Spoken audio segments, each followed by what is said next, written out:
Nous avons déjà entendu ce matin l'importance des conceptions du signe dans le déchiffrement de Champollion. Eh bien, c'est ce que Stéphane Pollis de l'Université de Liège va approfondir à présent.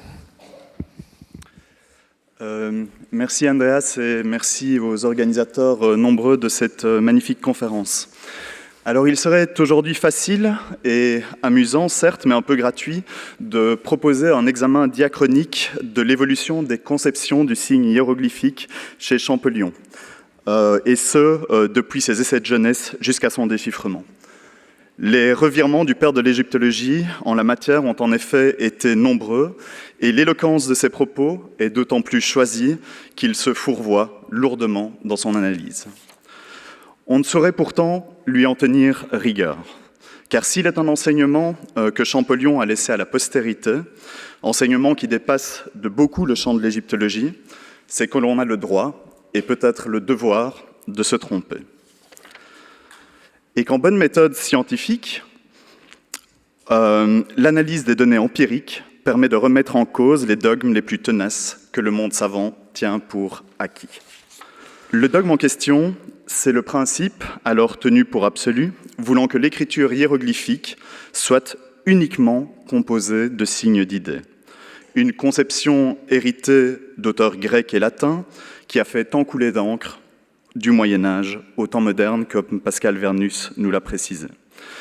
Et c'est dans le précis, pour la célébration duquel nous nous retrouverons certainement dans 2 ans, que Champollion affirme qu'il a persisté dans cette fausse route jusqu'au moment où l'évidence des faits lui a présenté l'écriture égyptienne hiéroglyphique sous un point de vue tout à fait inattendu, en le forçant de reconnaître une valeur phonétique à une foule de groupes hiéroglyphiques.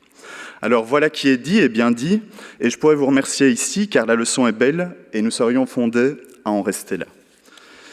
Mais l'héritage de Champollion en matière de conceptualisation du signe hiéroglyphique, et partant en fait de tout système d'écriture, est bien plus vaste, et touche tant à la dimension formelle qu'à la dimension fonctionnelle du système sémiotique en question.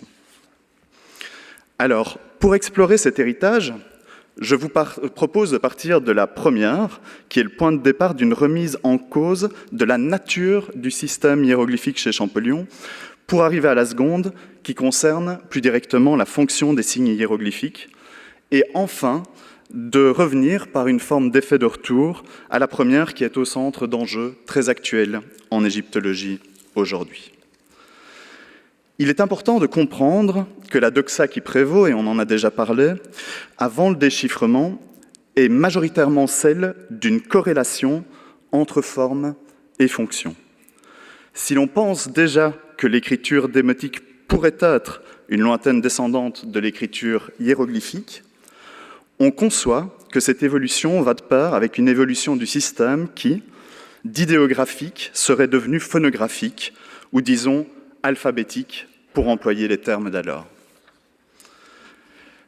L'idée est notamment supportée par l'alphabet d'Œkerblad, qu'on a déjà vu aujourd'hui, établi à partir de la transcription des noms propres grecs dans le texte démotique de la pierre de Rosette.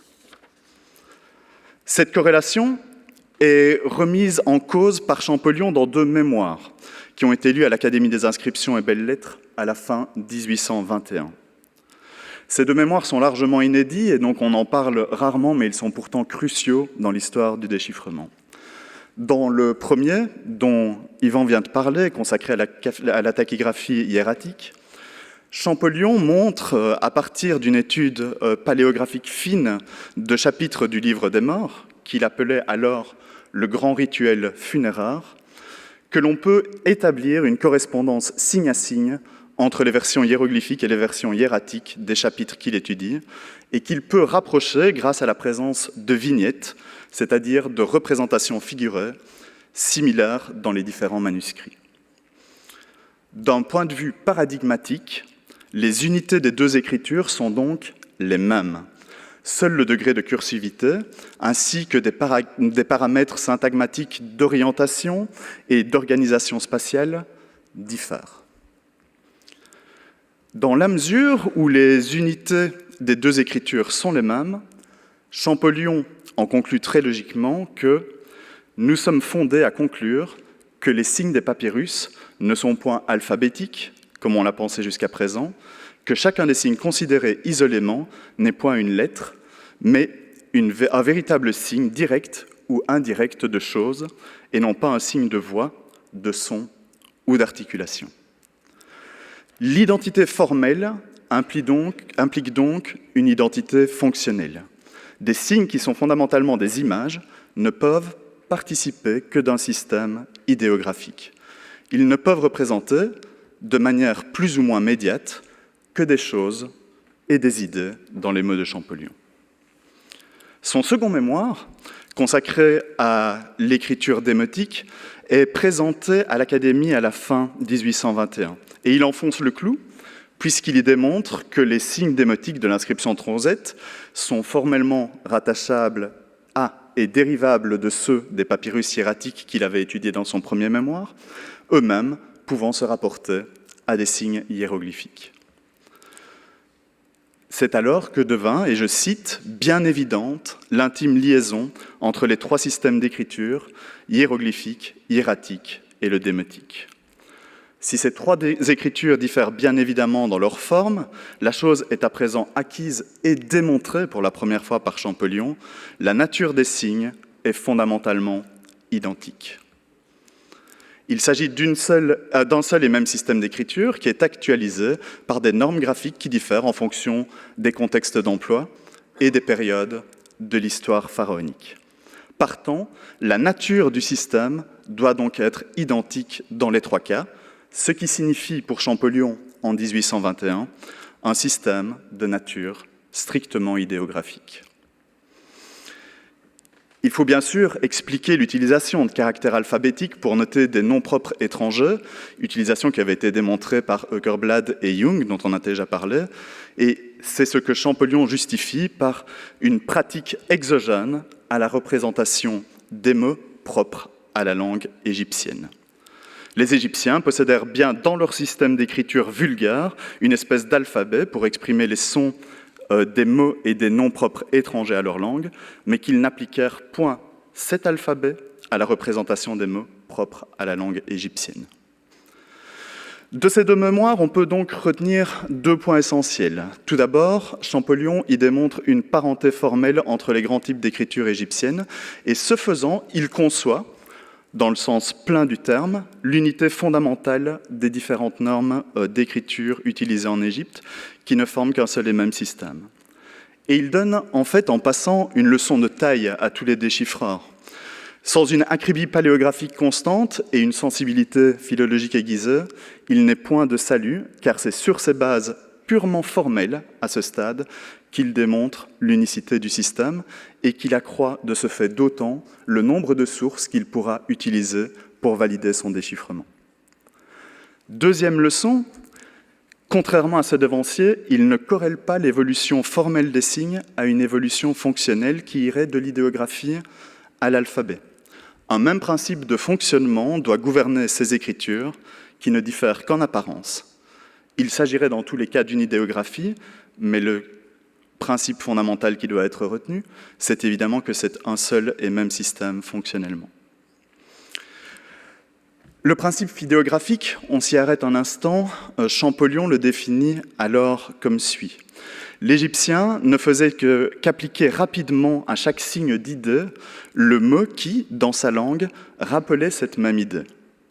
C'est dans ce sens seulement que les caractères hiéroglyphiques, hiératiques et démotiques étaient susceptibles d'une espèce de lecture.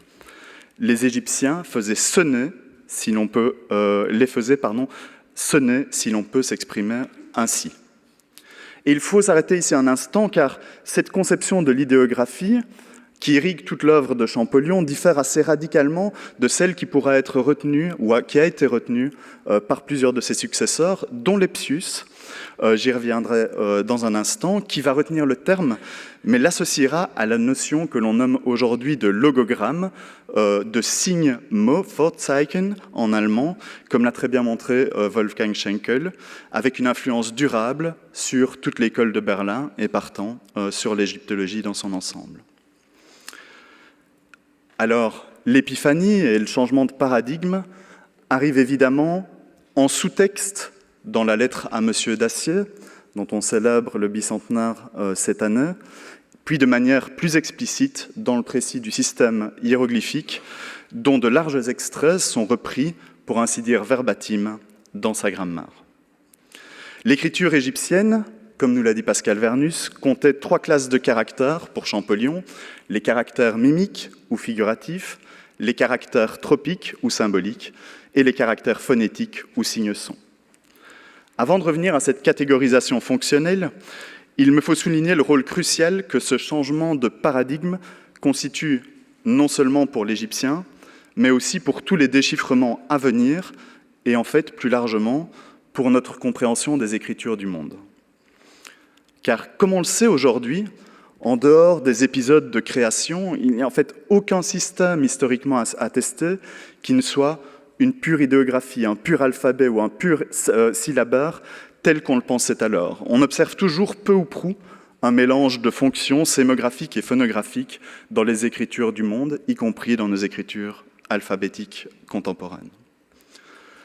Ce point aurait dû en fait s'imposer comme une évidence à la suite de Champollion, puis du déchiffrement des écritures cunéiformes et bien plus tard Maya, mais les spécialistes des écritures ayant proposé des typologies des systèmes sémiotiques en question ont mis un temps incroyable à l'assimiler. Et je n'en prendrai qu'un exemple ici, c'est l'influente et très discutée typologie des systèmes d'écriture de Samson, qui date de 1985, où il opère un départ strict entre des systèmes qui seraient d'une part logographiques et phonographiques. Et ce n'est que très récemment, d'après un numéro spécial consacré à la question en 2013, intitulé « Typology of Writing Systems », que l'on a considéré comme combinables les 2 dimensions graphémiques que sont la sémographie et la phonographie, à l'exemple de Rogers que vous avez sous les yeux. Et c'est pourtant un point essentiel, car la conception des fonctions graphémiques chez Champollion a bouleversé pour toujours notre compréhension du fonctionnement des écritures du monde, et en ce sens, elle continue d'influencer quotidiennement le travail de tous les grapholinguistes. Mais revenons aux 3 catégories de signes distinguées par Champollion. Les 2 premières ne posent guère de problème. Un signe est mimique quand il représente ce qu'il signifie linguistiquement. Alors, bien sûr, il met aussi figuratif, et l'emploi de ce terme est malheureux, puisque le haut degré de figurativité est caractéristique de l'écriture hiéroglyphique dans son ensemble, et il aurait mieux dit quelque chose comme signe-image dans le sens persien du terme, mais il ne pouvait tout inventer en même temps. Par ailleurs, un signe est phonétique lorsqu'il note un son, c'est entendu. La catégorie du milieu, celle des signes tropiques, rassemble quant à elle des idéogrammes dont le signifié linguistique est lié, certes, mais de manière indirecte, au signifié visuel, avec des figures comme la synecdote, la métonymie ou la métaphore. Cette classification est problématique, et Pascal Vernus l'a déjà évoqué aujourd'hui, et la première critique, on la doit à Lepsius, qui avait noté les principaux problèmes une vingtaine d'années en 1837, dans sa lettre à Ippolito Rossenini. Alors tout d'abord, comme il l'avait aussi bien vu, les catégories de signes mimiques et tropiques correspondent, dans la langue parlée, à des unités entières et non à des syllabes ou lettres séparées. Et donc, il propose d'appeler ces 2 classes les classes idéographiques. Et on notera en fait qu'au passage, dans l'extrait que je viens de vous présenter, Lepsius parle de signes me et non d'idées auxquelles les idéogrammes référaient, opérant ici le glissement entre l'idéogramme conçu comme signe d'idée et l'idéogramme conçu comme signe me, dont je vous parlais plus tôt dans mon exposé. Le second point, qui demandera à être précisé après Champollion et qui est problématique dans son analyse de l'égyptien, c'est sa compréhension des hiéroglyphes phonétiques. Et il suffit, pour comprendre le problème, de jeter un œil au tableau qui accompagne le manuscrit de sa grammaire, et on voit une multiplication incroyable de signes pour noter des articulations uniques, des voix uniques, comme Champollion les appelait, c'est-à-dire une seule consonne ou voyelle. La critique de ce tableau était déjà opérée par Lepsius, dont je viens de vous parler, qui avait remarqué qu'un certain nombre de signes ne pouvaient apparaître qu'en combinaison avec d'autres. Et donc, il propose de distinguer les unilitaires simples et généraux d'autres catégories de signes qui ne notent qu'un son, mais en combinaison avec d'autres. Puis, car nous sommes au Louvre, il est indispensable de mentionner dans cette entreprise Emmanuel de Rouget, qui, en introduction à sa chrestomatie égyptienne, va poser dans l'abrégé grammatical l'existence de signes bilitaires et trilitaires, et dans le même temps de compléments phonétiques au sens où nous l'entendons aujourd'hui, c'est-à-dire de signes aidant à la lecture d'autres signes. Champollion, lui, avait une conception inversée, c'est pour ça que lorsqu'on lit sa grammaire, il parle d'emploi de signes hiéroglyphiques comme abréviation, parce que si par exemple le signe de la croix Ankh était employé seul, il considérait que ça valait pour abréviation de Ankh, mais que sa valeur fondamentale était bien le Rain et non pas le trilitaire Rain N H.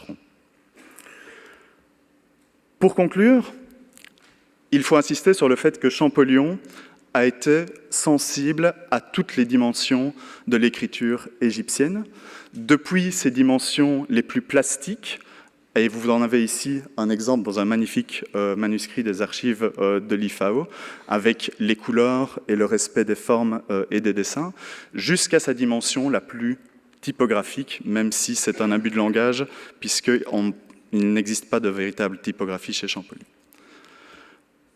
On peut le lire.